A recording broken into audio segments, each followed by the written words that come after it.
Where did that morning go? Wow. Where did the week go? I'm just going to grab Barbara, find out her week. No brush required. My name's Tamara Grand, and Barbara Reade is going to join me as well. Hello. Hello, hello. The week is still going. I know. It's only Tuesday, but it feels like... Are you as messed up with the days of the week as I am? Daylight savings time screwed me over. All of us. And still, right? When was that? When was that? It was not this past weekend, but the weekend before. Yes. You would think we would have it well in hand, right? Hi, Danielle. Yeah. Hello, Danielle. Who else did I see? Did I see Douglas? Yeah, it's not, and you know what? It's funny. I think it's the older we get, the faster time flies by, and so the harder it is to kind of adjust to the time difference. So I'm struggling with both the hour and the day of the week. Day of the week, if and when you retire one day of the week it just doesn't have any power. It's irrelevant. It's completely irrelevant. And although it is useful to know the day of the week. But, well, it's important to know what night your TV shows are on. Yellow Jackets. I haven't tried it yet. It's absolutely creepy, thriller, scary. Okay, there's our recommendation for the week. I just finished watching The Last of Us. Yeah, we did too. Which I totally loved. If you guys haven't watched it yet, you need to watch it, and you have to watch a few episodes. Don't let the first episode creep you out. Yeah. I watched the first episode through my hands. Yeah, we watched that and we were like, no, it's The Walking Dead, but with different zombies, faster zombies. But and it's not. There's more to it than that. And did you know that the two main characters, they were both in Game of Thrones? I did. I absolutely did. Okay. There you go. So good quality acting. Yes. And now I've gone down a Pedro Pascal rabbit hole on TikTok. Yes. Because he's everywhere. He is everywhere. Roman saw him in Narco on Netflix and loved him. And he's in that funny movie with Nicolas Cage too. We watched it, right away. The Unbearable Weight of Massive Talent. Yes, that was hilarious. I love Nicolas Cage. It was really fun. Yeah, and he was good. It was really fun. They were both good. All right, well, we have a guest, so I'm just going to do one more quick announcement before we invite our guest on. Next week, our second episode of No Brush Required Reads, and this was our read, which you guys are seeing backwards, but you can probably imagine. It says Clear Seeing Place, and it's a book by Brian Rutenberg, and it's lovely because unlike the last book we read, it's got nice, short, digestible little chapters that you can just read all at once, and you don't have to have your computer there out in front of you to look up all of the art that he talks about. And there's photos and pictures, and it's a big font.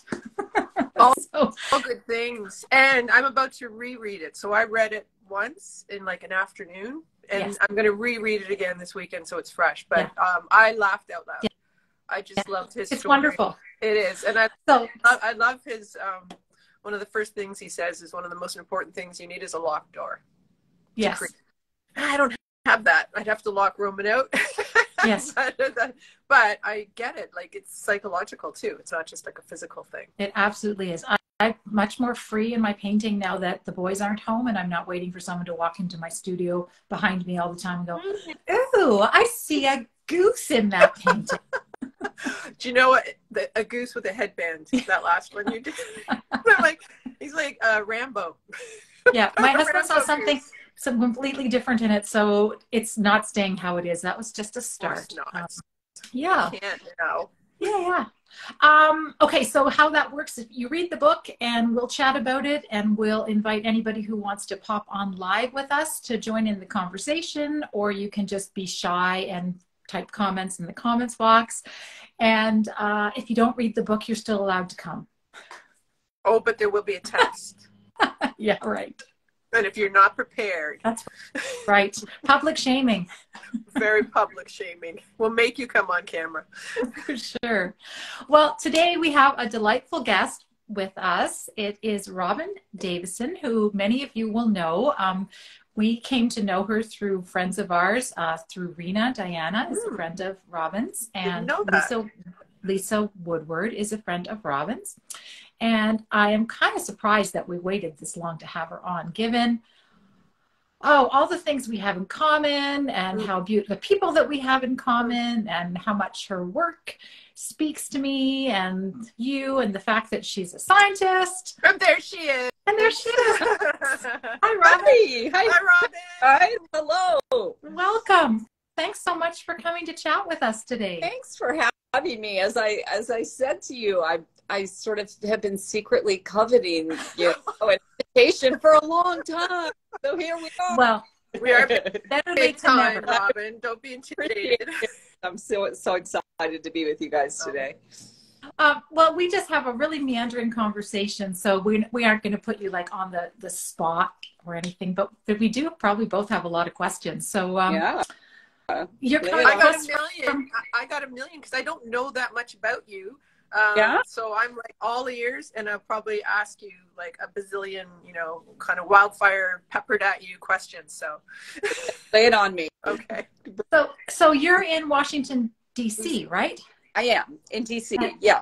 Have you been there for long? Is that I've lived here for about 8 years. Mm-hmm. Yeah. And we moved here from New York, both upstate New York and New York City. Right. Oh. Yeah, I know. Yeah, you got me with New York City. Yeah, it's a great city. Mm-hmm. Yeah, it's a great city too. We love it here. We really do. Yeah, we really do. It's a great city. It's a city of, sort of independent but contiguous neighborhoods that are all different. And so, you can go not very far and feel like you're in a completely different place. So it's really interesting that way. And it's really walkable. I only visited once with my son and my husband. He was at a conference, and my son and I had 3 days of just exploring and, all the museums and Smithsonian and all that was incredible. It's full of good stuff here. Yeah. And a vibrant art community as well. It is quite a vibrant art community. Of course, New York has, maybe the penultimate, art community. And, often compared to that, we're New York City. But, there is quite a vibrant art community here. And it just takes a little more effort to discover it, I think, Yeah. So you have to kind of poke around a little harder and dig a little deeper to find it. But it's here. It's definitely, And I'm just beginning to be a part of it, I'm still, new at all of this, and with my new business here, being part of the arts community, I'm just still finding my kind of way through it too. So it's been really exciting. Now, are you in your, what did you call it on the website? The un-gallery? Gallery? Yeah, kind of call it an un-gallery, or sort of an experimental art space, a creative hub. I use all sorts of different terminology for it. But I'm in what you see behind me there is this is the street level. So this place is called Studio Lab RD. And it's in Georgetown, which is one of the neighborhoods of DC, and which is the oldest neighborhood of DC. So it's a very historic part of the city. And this is an old historic row house where this is. And so on the street level, when you come in, it's kind of I don't know if you can see, it's kind of a loungy. There's a sofa and there's furniture. It feels like maybe like it would be your living room, kind of a cozy loungy area. There are my paintings for sale on the wall. And then upstairs above me is my studio. And it's an open studio all the time. So wow. Yeah. So one of the major reasons for wanting to establish this business is to establish a place where I could have people in and connect and exchange ideas and, you know, learn from each other. So I'm painting upstairs during my opening hours. And I invite people to, you know, grab a cup of coffee. I have coffee brewing, music's usually playing, and come on up and see what I'm working on and have a seat. There's some seats up there where you can hang out. Wow. And it's really, it's amazing. I was just, in response to your earlier comment about locking the doors, you know, don't want anybody knowing what you're, you know, it's the opposite. Yeah.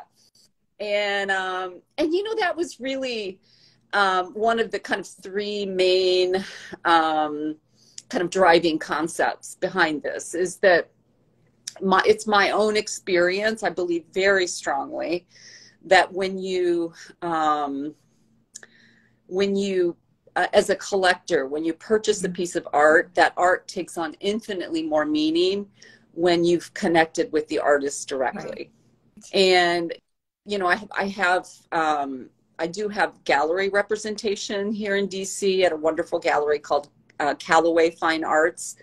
And it's been a wonderful experience, but through that experience, and then my own personal experience of buying art and knowing about that, that it really was one of the main, you know, driving concepts. You know, in a gallery, you know, you're depending on somebody else to tell your story. Right. And, you know, I mean, you could have the best gallerist in the world, and you know, that doesn't happen as effectively, I think, as if, you know, when you're directly in touch with the artist. And in fact, you know, I've just had my 1-year anniversary of being open, and I've had so many experiences like that over the year where people, you know, the connections I've made and the people who have come and looked and come back and watched me paint and saw that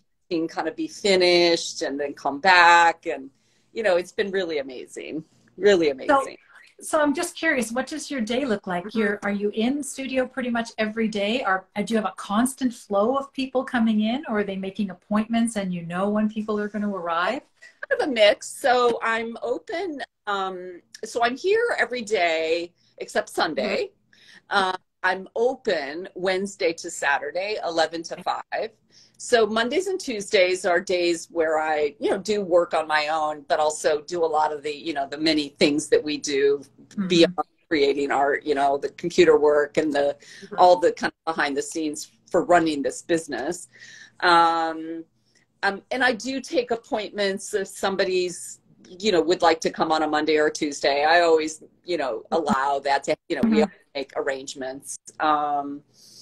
And then on Wednesday to Saturday, 11 to 5, yeah, it's pretty, I don't want to say, I mean, it's not like people are, you know, lining up outside the door waiting to get in, anything like that, but I have a nice flow of foot traffic. Right. So, and as I said, I'm in Georgetown, and if you know Georgetown, or people listening, you may know M Street is kind of a famous part of Georgetown. It's a shopping kind of historically one of the great shopping areas in DC.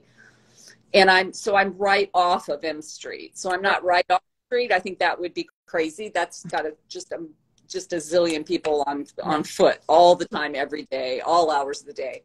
So I'm just off of M Street in kind of a little, kind of a special little corner of Georgetown, a sub neighborhood called Katie's Alley, which is this lovely little, feels very European corner of Georgetown. And I'm looking down where I can see through the window here, you know, a bunch of different kind of lovely designer shops, you know, sort of home goods stores, things like that. So nice place for me to be. No kidding. I think this is such a great concept, and it sounds like you really thrive in that kind of an atmosphere where you could potentially have somebody come in while you're in the middle of throwing some paint at a canvas. Yeah, and I do, and that happens, you know. Yeah. And you know, you know, like we all are. I'm covered with paint most of the time. Yeah. In fact, I had my painty shirt on and I just changed it just for you guys. Oh, thank you. So, yeah. yeah. We were checking. In the middle of whatever I'm doing. I will say I have a wonderful intern. Her name is Juliet, and she is a Georgetown student. And so she helps me on some of the days so that when I'm upstairs working, she's down here kind of minding the shop, and right. We'll send people up, but you know, at least I'm not running up and down, opening the door and greeting time. So that helps a lot. Yeah. Well, because I would think if you get into some state of flow, some kind of flow, to have that stop because you need to talk to somebody or you've got paint drawing and you're like, no, I need to like attend to that. Yeah. Happens occasionally, but where I'm sort of like really in the middle of something and I'm like, oh no, you know, but it doesn't happen very often. Most of the time it's the kind of thing where, and usually it's just kind of the opposite, where I'm in the middle of something and something really cool is happening and I'm really excited that somebody comes in so that I can right. You know, because that happens all the time. It's like, look at this color, you guys, it's amazing, you know? Yeah. So it's just really great. And and then so the, you know, connection with the artist directly as one of the driving concepts. The other one, kind of what we're talking about, is that the artist studio is traditionally and classically a closed place where it's kind of secret and mysterious and nobody really knows what goes on behind those doors. And so I wanted it to be open. And then the third was, I mean, as you can see, I think you can see, maybe you can see. Can you do a tour at some point during this, or can we do a tour in a few minutes? Sure, we sure can. Okay, because I think people need to see this. Can I flip the phone? Do you want to do that now? Arrow thing, I flip that. Okay, yeah, we'll do that in a second. But what I was going to say is that it's all exposed brick. Yes. So it's a very warm environment. And I did that on purpose. You know, galleries, many of them are, you know, traditionally the white cube. They subscribe to the white cube model where the walls are white and the floors are, you know, it's very stark. And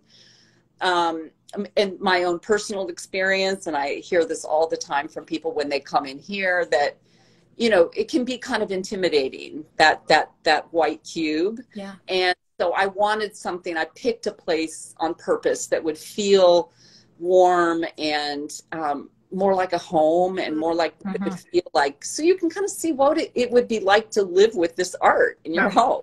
Yeah. That it's not just a gallery thing, that it is something that you can actually bring home and make it part of your own world. Yeah. I love that. I love that idea. I think people need to see that, which is why a lot of us use these art room apps when we showcase our work online, because showing it by itself or showing it on a blank white wall doesn't really leave much opportunity for anyone to imagine living with a painting. Exactly. That's exactly right. The in situ apps are a great example of how we do that as well. I also use those. They're great because there's so many great of those that you can select. And but what's also been really fun is to I rehang the gallery quite often. So I'm shifting things around and completely like taking it all down and starting over. And, you know, like as new collections come along or as things sell, it'll prompt me I'll have to take something off the wall, and then I'll, you know, either in things that I'm, you know, that are completed and hanging upstairs. So I have some hanging up in my studio. I'll move them around, or I have some things down in storage, or I'll make something new to fill that space. That's been really fun too. I've loved that. It's sort of the design aspect of it, actually. You know, it's a little bit of gets into design. And your merchandising. It's like I'm a former retailer. I used to have a couple of retail businesses, and it's really fun changing the way that an environment looks, changing the way that a room looks. And how amazing you can do it with your artwork. You know, like whether it's a whole other color palette you're playing with, and it makes everything look different. It does. It creates a new experience. It does. It completely does. And it can be the same painting but with other pieces around it, and a whole new conversation begins as a result of changing one piece out or a couple of pieces out. It feels completely new. And I do it selfishly for myself too, to just have it feel different, you know? Yeah, but how brilliant if you have return clients and collectors, people that are coming back to see your space over and over again. Every time they come, it's a new experience. It's a new experience, yeah. So I try to do it pretty frequently, you know, and yeah, it's a lot of fun. It's a lot of fun. So no, we haven't even touched on your background, right? Which to me, we just dove right into your really cool studio and gallery. But I wasn't aware of what you did before until I went into your website a little bit. So people might be really excited to hear about that too. Yeah. So I spent 25 years as a scientist in academia. So I'm a molecular physiologist. Imagine. Okay. I don't even know what that is. Yeah. But what that means is that I studied physiological and pathophysiological or disease states at the molecular level. And my area of focus within that big field was hypertension, high blood pressure, and related cardiovascular diseases. So, yeah, that's what you shifted to art. You could sit down and talk with my husband, because he's an evolutionary biologist who works on human health and disease. So from the opposite perspective, but he ends up working on. Oh wow! Yeah. And what did you do? You're a scientist. Ecology and evolution. So I started in behavioral ecology, so animal behavior from an evolutionary perspective, ecological applications of that, and worked on Pacific salmon for quite a long time for my doctoral work and postdoctoral work, and a few years after that. So wow. So I get the jump from science to art, and how it's not really as big a jump as it might seem.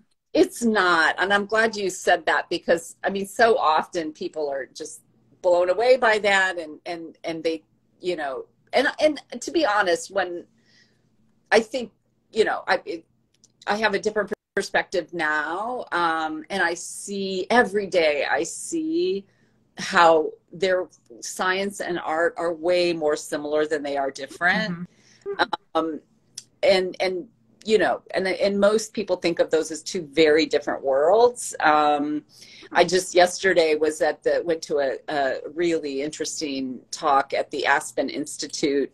There's a new book coming out called Your Brain on Art. And I heard about this. I don't know where I heard about this recently. Yeah. And so they were on there. They launched their book tour here in DC at the Aspen Institute, and it looks. I mean, I haven't got the book. I pre-ordered the book, and so I haven't read it myself. But I heard the two authors yesterday talking about the book and what's and you know, it's just it's an amazing realization that that really, and a lot of the conversation revolved yesterday around how science and art are it's a continuum. And the way I like to think about it is that it's just a new way for me, compared to what I did, a new way of discovering the truth. Right. So discovery is you know, happening in both of those disciplines. It's just a different way of discovering the truth. So also, I would imagine a lot of problem solving. I look at, you know, when you're working on a painting, you are problem solving all the time and kind of weighing the pros and cons of trying something, visualizing what might happen. I truly use the exact same habits of mind in the art studio as I did in my research laboratories, observing, hypothesizing, experimenting. You know, it's really strikingly similar, way more similar than it is different. And yeah, and you're right. And, you know, critical thinking, it all comes into play. And so, yeah, it's really, it's fun when I see those things happening. And I'm, you know, so here are the things though that are different, or the main thing that's different that I find so exhilarating. So in the lab, the scientific lab, the act of designing an experiment, for example, which is what I spent my career doing, designing an experiment. It's a very creative process. Like what happens if I do this? Yeah. First of all, to know what questions to ask, and then how to design an experiment to ask and answer that question beyond any doubt. You know, it's a very creative process. But at the next step in the laboratory, once you've designed that experiment, is that you go into the laboratory and you do that same experiment over and over again. Yeah. You know, and you do it down to the most minute detail. Exactly. You know? Yeah. Yeah. Whereas in the studio, I do what I call experiments, where I'll test things. I'll test hypotheses. You know, I'm always testing hypotheses about all kinds of things, like, you know, color combinations is an easy one to think of, but also I play around a lot with paint viscosity and different paint finishes, you know, matte versus, you know, satin gloss, and how they work together. And I'm working on some three-dimensional paintings where I'm sculpting or shaping canvas and paper and making three-dimensional works. And, you know, I spent an entire summer testing out ways to treat the canvas so that it would be supple enough to sculpt, but would hold the shape. Right. And so I had this whole I set up this, like just like I would have done in the scientific laboratory, up my samples. And you know, I had a hypothesis that, you know, humidity would have a negative impact on these shapes, you know, like they hold up in humidity, right? Yeah. The hypothesis was they will not hold up in humidity, right? That's the whole hypothesis. And so I actually did samples and put them outside in the summer here in DC, which is maybe the most humid place in the whole world in the summer. And I tested it, you know, and I eventually figured it out by going back into the, you know, art lab and changing the little cocktail that I had was mixing up to treat the canvas. So, so I do that kind of experimentation, for sure I do. But when it comes to the painting, you know, actually going in to make, it only happens once. That's the amazing thing. It only happens once, you know? Right. Yeah. It's a one-time only thing. And for me, having spent all those years, you know, repeating, getting an N of 12 or 15 or whatever it was for each experiment, to know that it's only going to happen once. It'll never happen like this again. No. You guys know this. There is nothing, no amount of money or inspiration or anything that could make you create that exact same painting again. And so that to me is just so exhilarating. Yeah. I love it. And I don't think I would appreciate it, and I get so excited about it, if I didn't have that other previous life of, you know, repeating things over and over and over. Because we don't want the same result every time, do we? No. I mean, I think we're always striving for just that next thing that happens that just, you know, makes you so excited and stop in your tracks. Yeah. So we're almost trying to do the opposite, you know? But it's exactly. like each painting is now a new scientific, is like having a scientific discovery, you know, that It moment in the lab when you find something new or something works, or when you're manipulating your data and you finally get a p-value that makes you happy. Yeah. P-value. Probability. Okay. It means that something didn't happen by chance, that there's a reasonable belief that it's happened because it's true. Yeah. Yeah. So back to, a new way of discovering the truth, you know, and that's exactly it. So, yeah. Well, and there's so many other ways in science to be creative. And I think people don't appreciate this as well, is that for me, the most enjoyable aspect of the most creative aspect of it was always writing papers up to make, you know, a story interesting. Telling a story, even with scientific papers, really important, because you've got to capture the reader, and creating a presentation to go out and talk about your work, and, you know, the graphics that you need to show what's happening, but also the way to draw your audience in using your own words and your body language and your own enthusiasm. Absolutely. Yeah, no, it is a very creative discipline. It is. And in our work, we did a lot with beautiful images, you know, images a lot of times in the brain. Yes. And we did a lot of very colorful imaging. And I was always so proud to, and you know, now that I look back on it, it all makes sense. But this was like I just loved this part of it. And I was always really proud when you publish a paper in a scientific journal, you can submit your images for the cover of the journal. And we had quite a few covers in my time. And I was always so proud of those.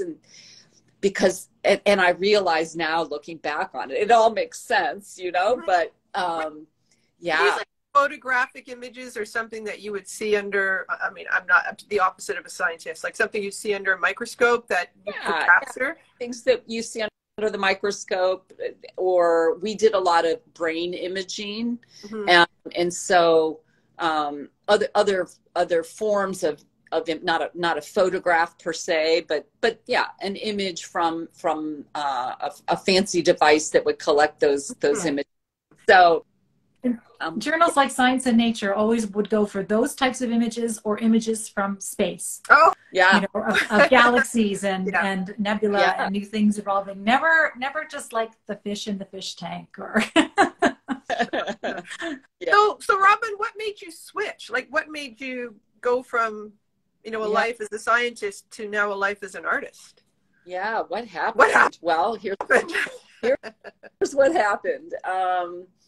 So we had been, you know, we were at Cornell University, my husband and I, and that's where I was a faculty member for many years. And we moved to Washington for my husband's job.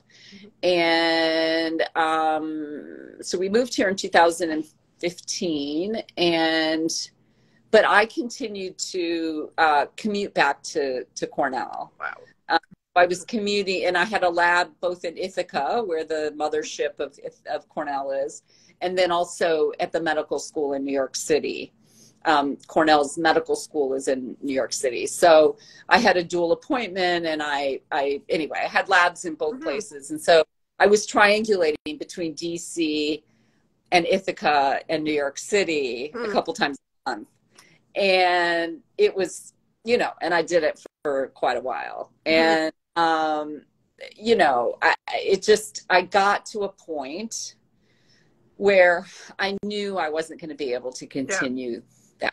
I just wasn't. It was just not sustainable. And, so I don't want to say it was a crisis, but it was a crossroads. I was at a point.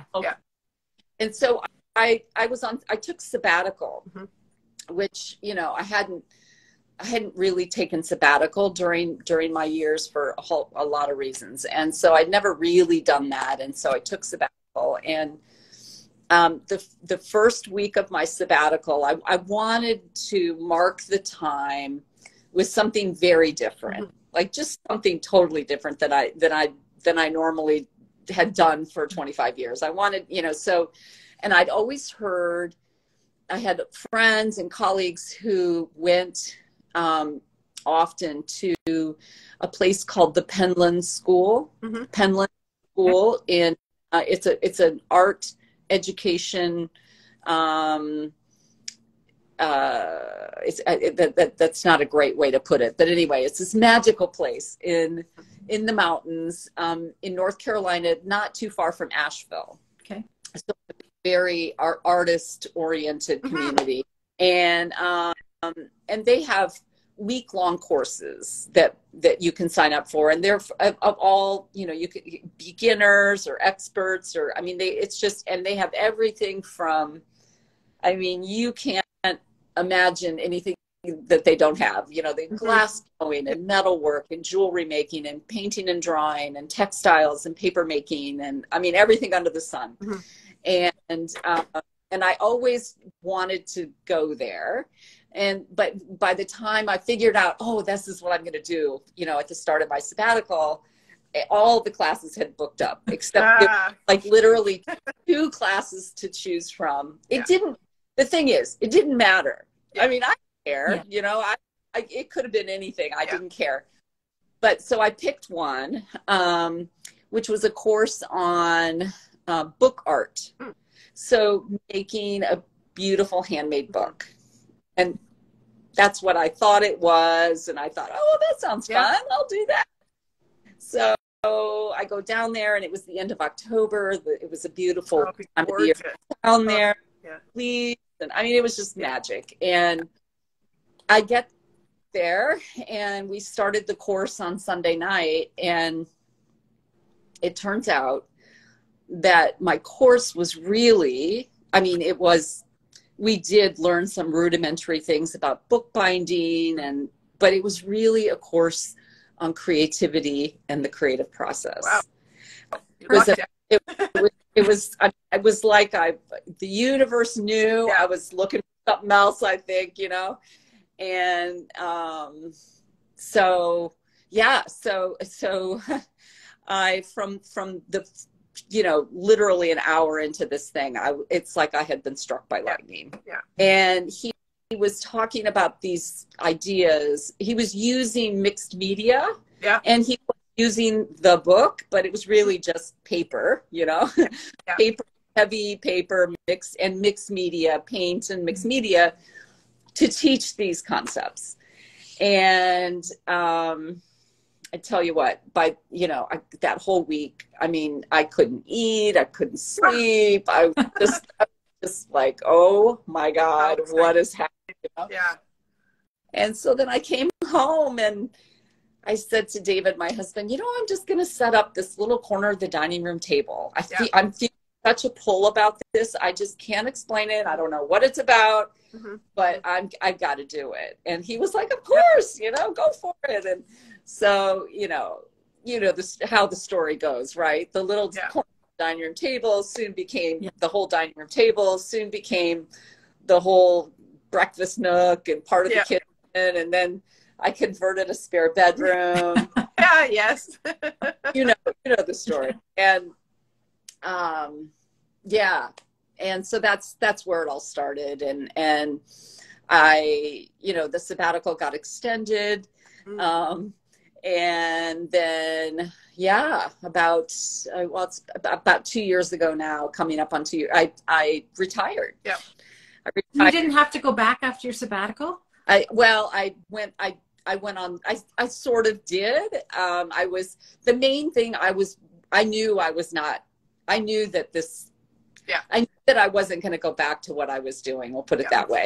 Didn't know what it would look like to unravel from all of that. I mean, I'm the tenured endowed professor. I mean, there was a lot, but the main thing is, and so it took me some time to settle things and to figure it out. And and the main thing was that I had students and postdocs who needed to get finished up, and I wanted to make sure they were launched. And so I kept at it and was doing this on the side.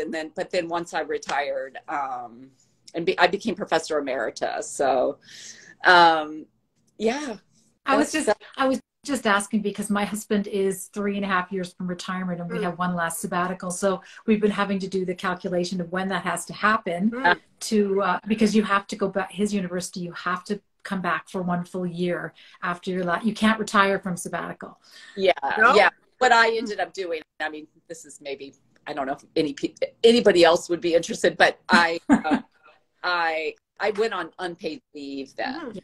So, you know, after sabbatical ended, I went on unpaid leave, even though I was still kind of working. I just, you know, I wanted the freedom to do what I was doing, you know, and so, and it took me, you know, it took a couple of years to get from the point of saying, oh my gosh, I really believe I'm going to do this, to really doing it for real, like putting the stake in the ground and saying, you know, I am doing this, you know, so. Yeah. And you have a bricks and mortar location, which is the best of all, in my mind, it's the best of all worlds. Like you have your own little gallery space to curate with your work. Like, oh, that is a dream. And then you've got your studio space. It is a dream. I mean, I'm living the dream here. I am, and I feel very, very fortunate. I really do. I'm just, you know, my biggest struggle right now is how do I stay in bed long enough so that I don't wake my husband up at like 5, poor husband up at 5 in the morning because I want to get going. You want to get out here. Is this close to where you live? Is your it's about a 10-minute walk. A 10-minute walk. Perfect. And I bet you got a good coffee place close by, right? We do have. Yeah, there you go. That's all you need. We do. Around the corner, there's a place here called Blue Bottle, which is like amazing coffee. It's a New York-based shop, and they have one right around my little corner here. Yeah, that's where I hang out a lot. Is this a good time for a tour, Tamara, do you think? One quick question. Oh, yeah. This could be part of the tour. You've been doing some events as well, right? You have people in for workshops, evenings. Yeah. I saw something about your salon events, which sounded really Yeah. So I launched a salon series, and the idea of that is to talk about the interface of art and science. And so what I've been doing is inviting one person who, at least from outward appearances, appears to be fully and deeply and completely in the science world, and somebody who's in the art world. And I then, we have in the gallery part, people, you know, come in, we have food and mingle. And then I set upstairs my studio up like kind of theater style with chairs, and then I moderate a conversation, and we talk about, you know, we talk about, so I pose big questions, you know, like from 30,000 feet kind of questions, and it's really great, and it's, you know, it's intimate. I can only have about 25 to 30 people. That's a lot. And so yeah, it is, but I mean, it's not, you know, a huge event.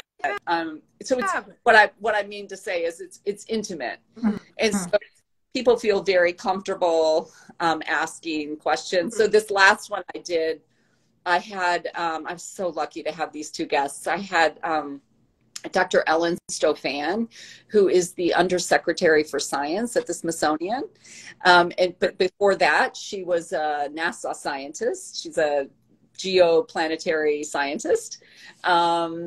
And then she was in conversation then with a woman named Dr. Dorothy Moss, who is one of the kind of famous curators at the National Portrait Gallery. So she curated, for example, the Obama portraits. She got that to happen, and she's just been curating her exhibition on Maya Lin is ongoing right now, and so the two of them in conversation, which was amazing. I bet.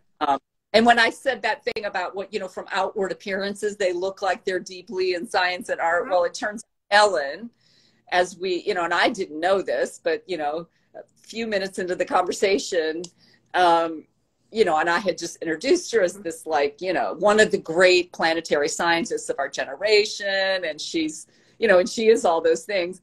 She said, you know, I was an art history major as an undergrad. I was like, you were? So that was really funny. So that's been really great. So I've had 2 of those, and I'm just planning my 3rd one. So we do that. Do you kind of film it? So if somebody wants to watch this later, I've been going back and forth about that. I do film clips, and I, share out some of the juicy bits, but I feel I was concerned that setting up a camera and getting sort of next level and would take away from this sort of intimate, comfortable feeling. I want people to feel comfortable asking questions. And so I'm still struggling with, trying to figure that out. But for now, we're just grabbing some sound bites, basically, and taking video of when people are here and so on. And the other really exciting new thing I'm doing is something I'm calling Art Party.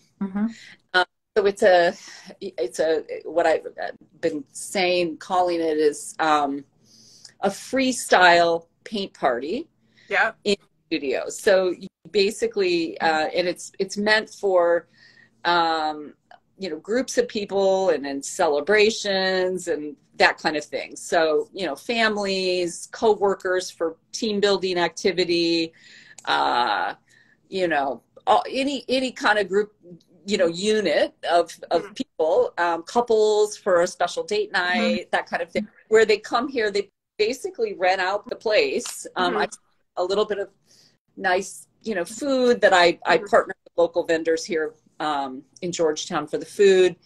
And then we go upstairs and they paint their own painting, an abstract painting or whatever they want to paint. It doesn't have And so I provide all the supplies and I stand by and cheer them on and help them eat it. And then, and then whatever I stretch the canvas for them. And so people I just launched that this year. So I've had a few of them so far and it's been great. It's been amazing. Sounds so much fun. Yeah. It's been really fun. You are busy. You are so busy. I am pretty busy. Yeah. But you can just tell that you're loving it. I mean, you can just see it in your face. Yeah. Oh, I am. I am. I think we got to go to Washington tomorrow. Okay. I think we have to gather the troops and go. Car or fly down and have a weekend in DC. It's magic, Yeah. Come down and see. I would love it. That would be great. We're looking for our next art getaway. We did a week in New York City last fall. That's when Barb and I met in person for the first time. I met Rena. Yeah. First time, yes, sorry. I was so jealous of your trip. That looked like so much fun. We are still talking about it ad nauseum. We can't seem to get it out of our systems. And we just want to do it again, do something again. Like a blast. I mean, it was. Fun. Yeah. So I'd love for you guys to come down. It'd be so much fun. Okay. We can add it to our list. Do the art. I think we got to push that tour because I'm looking at the clock and I don't want to run out of time. Okay. A quick fly through of this beautiful space. Okay. Let me. What am I doing here? Is that right? Is that you got it? It is. Okay. So let me just. Love the bird. So this is the, this is the street level.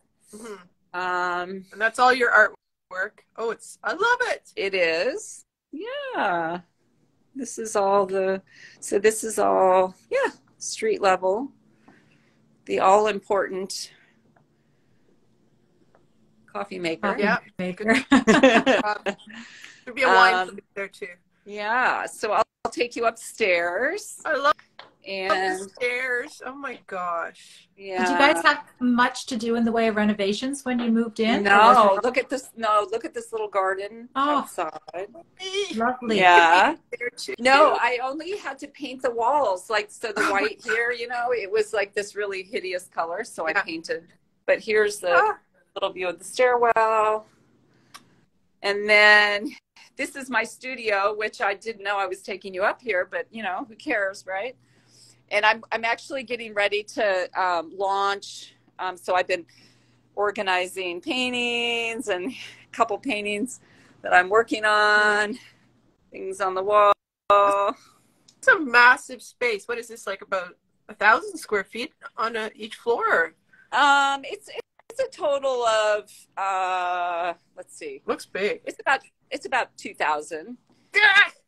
Barb has You're serious killing studio me. envy. You're killing me. One of those 3D paintings I Yeah. was telling you.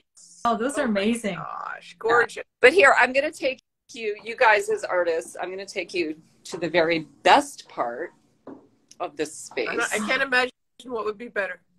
Well, you will know what I'm talking about here very soon. That's so Storage? Storage? Yeah. Supply room? Storage. We're going Look downstairs at in the that. I love basement. that you've got the paintings on the little ledge. Okay. Check it out. Look at all the storage Look at space. it. I want to cry. I know. Cry tears of joy for you. Look at all the Fabulous. the tools, you know. We didn't even get into your art process today. I think we have to have you back because you use all kinds of materials that I would do. love to hear about. Yeah, I do. Yeah, I would love to. So we'll Yeah. do part. Maybe Part here's two. an idea. You guys come down here, Okay, and we'll do it from here. even better. Right? When's the best travel, when's you know, the best you time did of year when's Yeah. the best time of year to visit DC weather-wise? I hate hot and humid, Oh, and we I don't like hate humid. Okay. super duper Well, snow. So springtime is beautiful. Springtime is upon us. But yeah, anytime up till kind of mid-June is lovely. And then the fall is so great. You know? Isabel's coming too. Yay! Oh, please come, Isabel. How much fun would that be? Yeah. I mean, you know, That's the thing. my dream is to have all y'all here, all of us that don't, you know, that we only know each other on, you know, virtually, right? Yeah. So to have a gathering of all of us in person, wouldn't that be fun? Yeah, like an art summit. Oh, you know, look, and what we do, found fall with Yeah. oh, Grief, arenas in. Yeah. Let's plan it. Let's do it. and Yeah. you know what? Like the amazing thing about this is even though we've all just met this way, when we all get together, it's like we get along like a house on fire, and it's like chemistry to go It back was to the summer science camp. analogy. It was like It summer was summer camp. camp, Yeah. but it was like all of us mixed. talking. I'm sure it, I mean, you know, that's been another one of the really wonderful things about this place is that, you know, people do travel to DC for various things. And I've already met a lot of people that I only knew virtually, here, you know, so they're coming to DC, they you know, they come here and it's just pure magic. Yeah. Looks like we got a big crew that's doing this, and Rena apparently is going to be the planner. So I'm all in. I mean, knows how to plan. So, you know, Rena's just up the road from me in Baltimore. She's up the road from all the good places. But actually, honestly, it's pretty. I mean, if we could find like an Airbnb someplace to rent, you know, with space for people, that would be great. And oh my gosh, we would have so much. I mean, we are going to do this. There's no doubt. Gonna happen. Yeah. Whoever's in, be sure to let us know here. Yeah. If not now, when? Right? Like that's the new. That is the mindset. If not now, when? We just do it. Yeah. But we're still young enough to do it. Exactly. Yeah. What are we waiting for? Let's do it. And all of no gallery time like the present. too. There is no time. That's my thing. There's no time like the present, right? If not you, if not us, who? Yeah. If not now, when? Yep. And if you have the idea and it sounds like a good one, don't overanalyze it. Just do it. It's like when we booked Rob's course. You were in the grocery store, the New York thing, the workshop, and it was just like, book it now. We'll figure He's it out texting later. me. Book it now. I'm sitting in the parking garage. I don't have my readers on. I'm on my phone. There's no light. I'm like, I hope I just paid for the right thing. Yeah. And it worked out brilliantly. Must have been amazing to be with Rob too. We love Rob. Yeah. I know. I have a feeling I would. Yeah. So Rob can come too. Yeah. Okay. Oh, well, hey, Rob, it doesn't have to be just girls. He's one of the girls. he gets along with all of us. Oh. Oh, well, we're coming up on an hour, believe it or not. So okay. This was such a pleasure. Oh, it's so nice to hear your stories and see your space. And I'm so excited for you and very inspiring. Yeah, I'm just so happy that we finally connected this way, because, you know, there's been lots of messaging and commenting on posts, but just to actually have a conversation has been wonderful. It has been for me too. Thank you so much. We're all in the same room. I know. It feels like it. Except Barb's room's small. Oh, stop. Sorry. It's a wee nook. It's not that big. Trust me, I'm basically taking up all the space right now. Oh. One day, it's my dream. So Robin, people can find you. Your website is robindavissonart.com. That's right. They want to go and read all about Studio Lab and everything that's going on in Georgetown, and they can find you on Instagram, and I will connect that up. I always write a little thing in the show notes, and we'll link it up, and Barb will post some wonderful outtake photos from us. The screenshots. Oh, good. Oh, good. Good. That'll be fun. Great. Well, thanks everybody for being with us. I'm sorry we didn't get to. I see one question in the question box that's come up. God, and just kind of Q&A. ran out of time, but we will definitely have you back, and then we'll open up for questions, because there was so much to talk about and dig into. I know. Well, we got to do part 2. We got a good start. Yeah. We did. This was the introduction. Yeah. All right. Well, thanks everybody for joining us, and we will catch you next week for Clear Seeing Plays. Everybody do your homework, and we will hop on and chat about that. Oh, okay. And watch, what's it called? If This Canvas Could Talk tomorrow. Oh, yeah. Barb's on If This Canvas Could Talk tomorrow. I will be in your box tomorrow, Robin. I'll be on the other side. The other side. Yeah. Oh, cool. I'll have to check it. And they're in California, right? They're in I think California and Washington. They're in my time zone. So okay, yeah. Early for them, like lunchtime for me. So. All right. Well, have a great day, my friends. Nice to chat. See you soon. Yep. Take care. Bye. Bye. Bye.